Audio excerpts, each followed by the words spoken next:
Wolfenstein 3D was a huge deal back in my younger days. The first time I ever remember seeing it played was back in high school in the school library. That was long before I actually ever owned a PC myself. There's a certain novelty about it because it was the first time I ever saw a game that was really, really violent.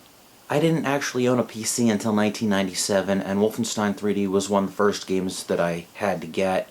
By then, Doom and a number of other titles had already been out, but still, I remember playing Wolf 3D a lot more than any of those others.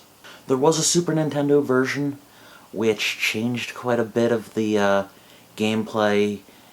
The corpses would disappear, the dogs were turned into giant mutant rats, the Nazi imagery was all taken out, and it was really toned down. There was also an Atari Jaguar version of the game, which kept all the violence and the corpses and the dogs, but they cleaned up the graphics and it just looked a little too pretty.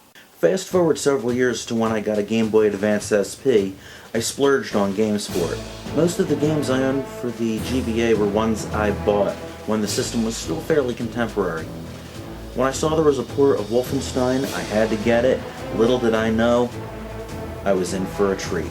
The Game Boy Advance version is a spot-on port of the original PC version. The blocky graphics, the voluntary PC-13 rating screen, and everything. Everything you'd expect to see from Wolfenstein 3D with no upgrades or extras.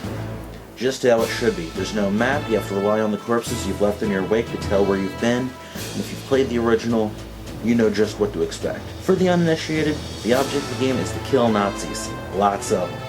It's well known that Nazis did experiment on people, and these mutants in mech suits were a bit crazy. Where did they get this technology?